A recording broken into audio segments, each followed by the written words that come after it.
Welcome, everyone. My name is Lisa Magnuson, and I am the director for the Northeast area for JustServe, which is a movement to bring community service together to our local friends and family. We're going to learn a little bit more about what you just did. But first, I want to tell you my story, because you probably won't remember my face after that, and that's actually intentional, which is great. This is my story. In 2020, everyone was at home, and my family was scared. We had friends getting sick. We even lost some loved ones. Perhaps you remember that time. So at that time, I decided that instead of turning inward, I'd like to look to my Savior and turn outward to our community. I found projects that our family could serve together, from tying quilts for the Archdiocese of Indianapolis. My daughter formed a JustServe club where she learned how to serve her neighbors with her peers. We put food in blessing boxes all around our neighborhood. The neighbors hated it so much that they knew what my van looked like and tried to lock their box. That's us serving at the Wheeler Mission. Our family has created very easy ways to serve, and that is the spirit of JustServe. Perhaps you can relate to this. Maybe your families were nervous too. And in today's divisive climate, service is badly needed. But isn't that all what we need? Like a group of trees that form a forest, we're all connected. Trees can work together to warn against danger, to send nutrients to damaged plants, and to even change the weather. And working together, different organizations, nonprofits, faith groups, individuals, and families can also, in these shared spaces, have these unique opportunities to serve together. That is the spirit of what JustServe is. I want you to consider if there is a platform that brings different communities together in a way never before. JustServe is both a website and an app, but it's a lot more than that. It's a global volunteer movement inspiring individuals, families, and groups to connect and contribute to their communities in meaningful ways. We do this through the portal of a website by posting projects for volunteers such as families and congregations, and also an app. Now, if you're feeling like these are kind of your people, you're not alone. JustServe has been around since 2011, and since then we've grown to 17 countries. We're in 6 languages. We've accomplished more than 170,000 projects together, and we have over 19,000 organizational partnerships spread across government, civic, church, and just individuals in the community who are doing good things. We just passed our 1 million users. We're really proud of that. There are so many people out in this world who are trying to do good. Isn't that wonderful? Thank you. But I'm going to tell you what makes us different than any other platform. Our secret sauce. We have more than 2,000 volunteer JustServe representatives. I'm just one of them. I don't get paid for this role. We have a couple in this room, and I'm going to embarrass them. Where's Emma? There's Emma Preet, and where's Jill Clegg? Oh, hi. These wonderful volunteers not only help get projects in the community on the site, they help communities looking to build bridges and helping them find a solution. Are there uncomfortable spaces where you'd like to lean into with your family to learn a little bit more about your neighbor? They can help you do that. I'm going to show you how one group did it. Following Israel's declaration of war, a group of interfaith youth representing Muslim, Jews, and Christian Latter-day Saints got together and decided that despite the divisive rhetoric, they needed to serve together now. They might not be able to talk about everything that was happening, but they brought their youth together and they started serving. And together, those youth picked a project on JustServe, the Wheeler Mission, which was an evangelical Christian denomination, sponsored organization. And they went in after Christmas in honor of Martin Luther King Jr., and they served food. And they put away Christmas decorations, which our Jewish friends asked lots of interesting questions like, why do you put fake trees in your house every year? Which I had never really thought about. But they had a wonderful experience. And you know what they talked about instead? They talked about Taylor Swift. They talked about their crushes. They talked about what's going on at school. And in normal and natural ways, these youth softened hearts. I showed some of the pictures to some of my colleagues at Butler University, where I'm a professor, and these same professors who had to walk past protests every day, screaming, they wept. Not because the problem was solved, but because they knew that there was more good than there was bad. There are other solutions going on in the world. These are called JustServe clubs, which are completely free to public school systems and private. We now have about 295 school-affiliated clubs across the United States and into Canada and other countries, where students pick projects and they're able to go out into the community. I will tell you, this is catching on like wildfire. It has brought so many blessings. Now, I will tell you, this particular project that you just saw, that was a project done at Oinking Acres Potbelly Pig Rescue Farm, where the students had to cool off the pigs by shoveling manure on them. That built a lot of unity. They felt really get together in that. But I will tell you, these youth are setting the stage for much better days to come.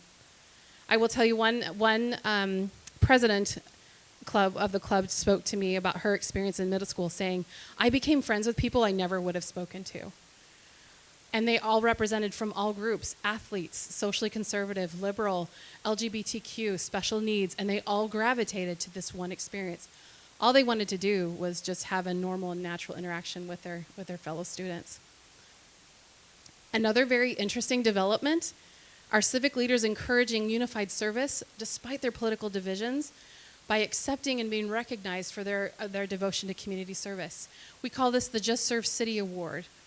And their JustServe specialists will recognize those civic leaders who are especially engaged in trying to help make the world a better place. We now have, I think over 98 JustServe cities, and several are being recognized at the National League of Cities in Salt Lake City this year. We're growing, and we're growing like wildfire, and we want you to be a part of it as well. Now, I will tell you, I'm going to tell you that I'm not the only person in this room who has a JustServe story. Someone who just received a very important award, Sister Sharon Eubank, who is the Director of Humanitarian Services for the Church of Jesus Christ of Latter-day Saints. I've invited her to share her JustServe story. You've just started your JustServe story, so I think you already have something in common with her. Sharon.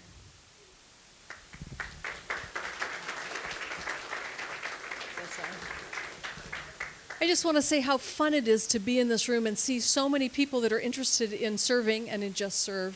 It's my pleasure to be the director of JustServe and Humanitarian Services for the church. As Lisa said, it started 13 years ago, and I just want to tell you a couple unique things about it. There are other service platforms out there, but this is the only one that is completely free and nobody is harvesting your information for something else. And the reason I bring that up is because the Church of Jesus Christ is sponsoring the platform, but not so that missionaries will show up at your door or not for any other reason except for what we've met here today. This is about weaving social fabric back together. And one of the most powerful things we can do is work together. And so this is just a way of organizing that. And I'm grateful for all the specialists who find these organizations and post them and help support the student clubs and recognize the cities and work with corporations. It's such great work. But it's also really personal work. When you walk through this line and you put together a little kit, somebody is going to pick that up. They're going to use that deodorant. They're going to wash their hair. They're going to brush their teeth. And that's something from you to them. It's personal. I want to tell you my JustServe story. It's personal to me. So these are pictures of my great-grandparents. That's Ebert on the right, and that's Agnes on the left. They were the children of Norwegian immigrants, and they came into Montana in the early turn of the 20th century, and they homesteaded 1,000 acres. And they tried to build a wheat ranch, and they were young, and they were new, and they started having those 2 little boys, and it was hard work. But they were so excited to be living the American dream. So that's Ebert holding his first son, Bill, and just thrilled that he could be a new American citizen and have these little boys and start living, this great life. They had a fruit store in town, and they had 1,000 acres of wheat to plant every year. And I don't know if you can tell, I can tell because I'm in his family, he's so proud. He's just so happy that this is part of his life. So they raised Morgan horses, and they grew acres and acres of wheat and harvested it every year. And Ebert and Agnes were just going along with their life when Ebert contracted rheumatic fever. He was out picking rocks in the field, and he died. So there's the Norwegian grandparents who come to help take care of the 2 boys. That's Bill, and he's now, you can see the change in his face.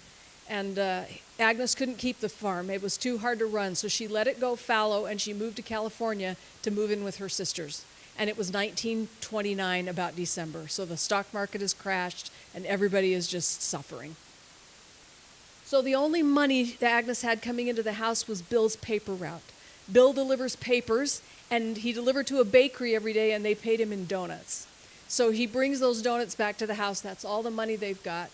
Agnes is worried about the kids' nutrition, so she makes the rounds in Los Angeles, asking the agencies if they will help her with food. And when they find out that she's got the ranch up in Montana, they said, you don't qualify. And she said, I can't sell it, it's the boys' inheritance. And they said, sorry, other people don't have land to sell, and those are the people we're going to help. And she was just discouraged. She came home one day, Bill came back from his paper route, and he brought in this case of milk. And to them, this is a beautiful case of milk. You don't have to eat it all at once. It's not going to spoil. They can make that last for a long time. And she said, where did that come from? He said it was sitting on the porch. And there was a little tag on it that said it was from the Salvation Army, that without any pre-requirements, they had responded to the request that she gave. Now, I got to tell you how my family feels about the Salvation Army.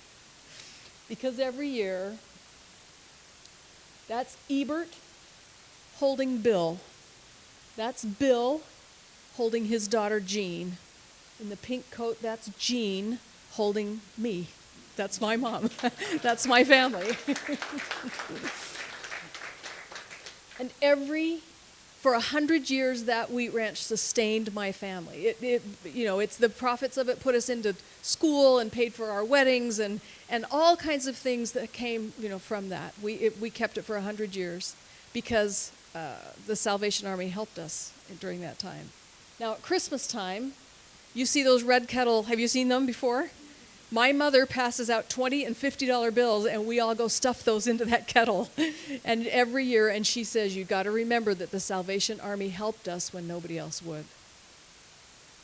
So these are my sisters and me on Christmas Eve a couple years ago. We are, with our bills in hand, we're out going to the Salvation Army on the Christmas Eve day to be able to do that. But the whole reason I tell you this story is because we found the Salvation Army in that instance when Agnes went around and looked in Los Angeles. But you don't need to look that far because the Salvation Army posts on JustServe all the time. They have all kinds of opportunities of things you can do, and other organizations just like the Salvation Army. They help with immediate food, but they also help with addiction recovery, with supportive housing. They are focused on long-term solutions, as many other agencies are. This is the former National Commander, Ken Hodder, and he just said, whenever someone begins to hope, when they sense that their circumstances can improve, when they find people in whom they can put their trust, it's like a booster rocket gets lit inside them. It changes everything. And beyond the impact of their own life, it has an enormous influence on their children and their opportunities. Now, I'm 4 generations away from that story. I've lived that story, but all of you have too. There have been agencies that have helped you and your family. The whole reason I tell you this story is, how do we in the 21st century connect with organizations like the Salvation Army that are doing this kind of work in our community? And one of the very best ways I know is to get on JustServe, find a cause that you care about, and start having an experience. Take your kids, invite your neighbor, go do something. The way that we started to have an experience here. Now this is, we had a half an hour together, we did a few things, but you have talents, you have experience, you have expertise. They need you. There is so much in our region right here that we can do together. So I'm asking if you will commit before you walk out of this room to download JustServe on your phone and see if you can find something that you're interested in and invite someone to go with you. If you can commit to at least download the app, give me your hand. Okay, we got that. All right, I'm going to turn some time back over to Lisa, but thank you very much for being interested enough to come today. And maybe next year when we meet in the Forum on Faith, year number 2, we could maybe have some of you tell your experiences. I would love that. Thank you, Sharon.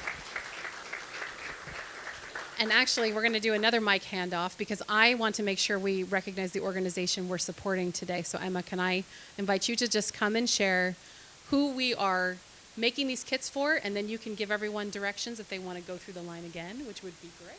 Yes, and we hope you will stay because we today have materials to assemble 900 hygiene kits for the Prodigal Center. It is Pastor Reggie Stutzman is in Hunts Point in the Southeast Bronx, and he runs a food pantry on Tuesdays. It's up on JustServe. You can come by between 10 and 1:30 if you want to help break down boxes, put things out. Some weeks they get over 500 community members lining up, and they just give out what they have until it's gone. He can't be with us today, unfortunately, because he is preparing to go to Kenya to preach in Africa. So we are assembling the kits here, and then we'll be delivering them up there once they're done. And if you download JustServe today and you look on JustServe and you think, there aren't a lot of local opportunities right by me on JustServe, then what you should do is find one and post it. Anybody can post a project on JustServe or an organization. Any organization that's a nonprofit, a government organization, and any volunteer opportunity that's not about political advocacy or fundraising. So that leaves a lot of opportunities for us to find ways to connect with each other and with our neighbors. And in addition to wanting you to go on and find opportunities to serve, we very, very much hope that you'll be a part of what we're building in this area and help us find the people who have the service opportunities so that we can really start to knit this together in our community. Thank you so much for being here today.